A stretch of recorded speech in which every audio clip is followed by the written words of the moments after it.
see who can make the most Christmassy tree. Then he got an idea, a crafty idea. The Grinch got an awfully crafty idea, just like the original story. Yeah. A crafty idea. This time it wasn't a nasty smile. A laugh in his throat. I know just what to do. Then the Grinch grabbed a pencil and drew.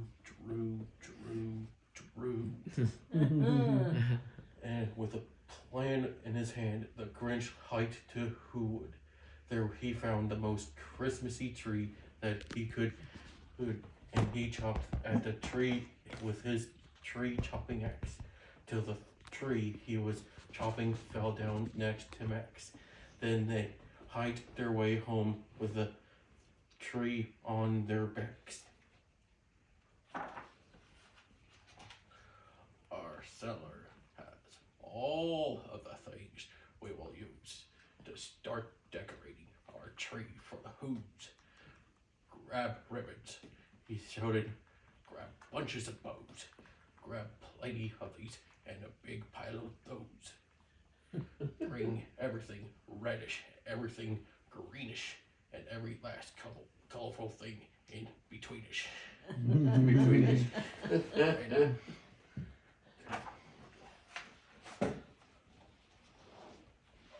I'll win. He was grinchishly humming, and all of a sudden he heard someone coming. Now who could that be? The Grinch said with a sneer. He turned around fast, and then who should appear? Right there in the hallway stood Cindy Lou Who, the sweetest of all the Who's that he knew.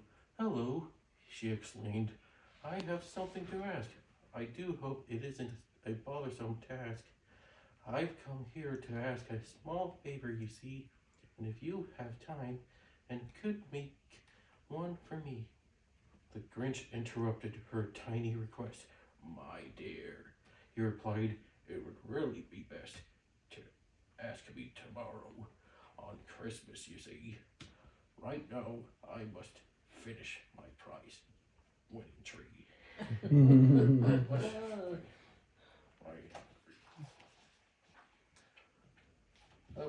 Perhaps I can help you, sweet Sandy Lou said, but the Grinch simply patted on the Who on her head.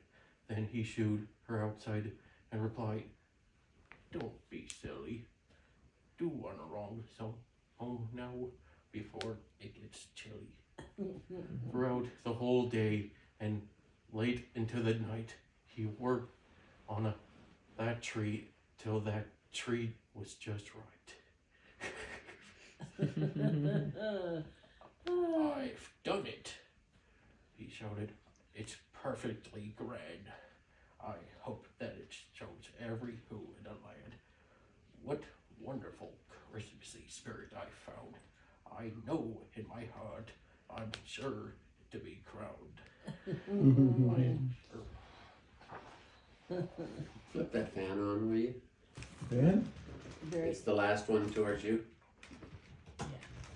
At the 1/4 dawn, with the sun rising fast, the Who's were awake. It was Christmas at last. The bells around Whoville were ringing and dinging. The Who's down in Whoville were merrily singing. The Grinch ran outside and cried, Christmas is here! At the sound of that ringing and sing-along cheer. And then, when the time came for the Grinch to depart, he loaded the sleigh and took off like a dart, sledding down to the Whoville town square. Contestants, the Grinch heard the mayor declare, it's time for the judges to judge all bursaries. The rest of you Who's have a seat, if you please. Then The trees were lined up from the tallest to the smallest. The Grinch all tree was the tallest of allest. And down at the end, to the far, far, far right, was Cindy Lou, who's with its much smaller height. They all go downhill, huh? In height. When the mayor announced who had taken the third place, the Grinch felt his Christmas-filled heart start to race. But now, the mayor said, without further ado, the lucky contestant who placed number 2 lives high on Mount Crumpet with thrills as he's here. The Grinch wins the second place trophy this year. He's not happy about that, is he? Oh, he doesn't really have the Christmas spirit, does he? The Grinch felt a shock as his heart turned ice cold. He felt that it started shrinking, and so it is told that there in the square, all the who were near it, all are certain they saw it and sure they could hear it. Poor Grinch. He worked so hard on his tree. Oh. The moment the Grinch lost his Christmassy spirit, his arms started itching, his legs started twitching, then both of his eyes started twitching and itching, and that Christmas-filled heart, well, it shrunk down. I've been robbed, the Grinch snarled, and I'm through with this town. The Grinch stuffed his tree in his ramshackle sleigh.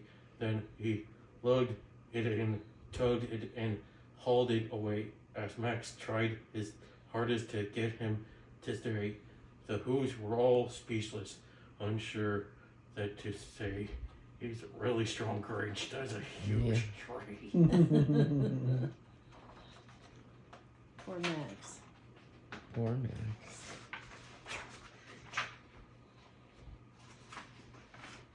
He's more angry now. Oh, yeah.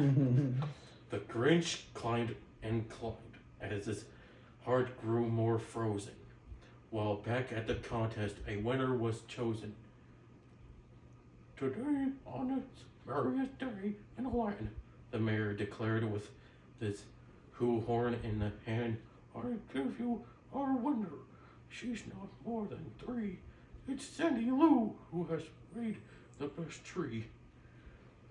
The Who girl had asked every Who there that day to make her an ornament she could display to celebrate Whoville and everyone in it. She'd entered the contest not thinking she'd win it. The Grinch heard the mayor from high on the peak, then Cindy Lou, who grabbed the Who horn to speak. I want to make all of the Whoville a tree, with ornaments each of you Who's made for me. But there is one ornament missing, you see.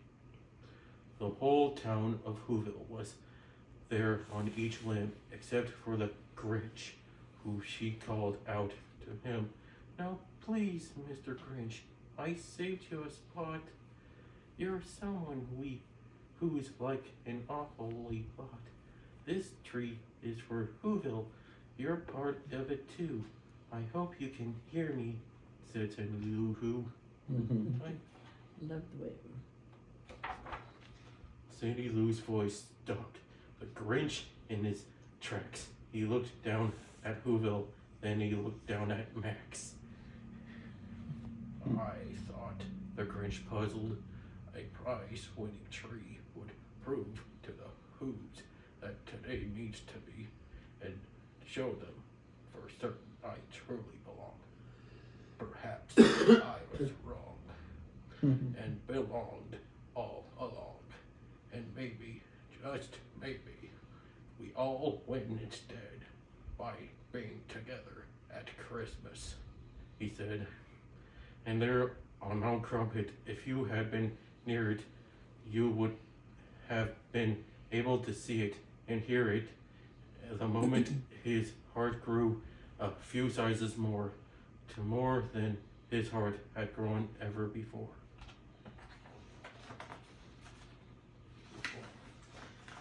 And what happened then?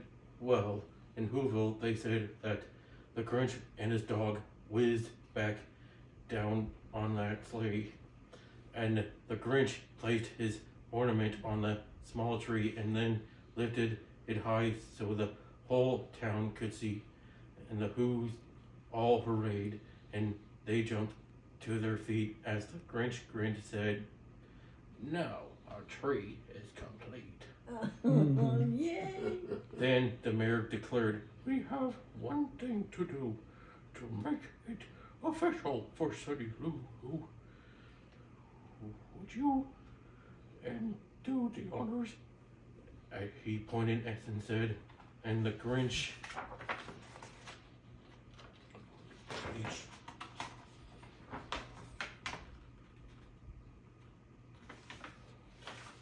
he himself placed a crown on her head. The end.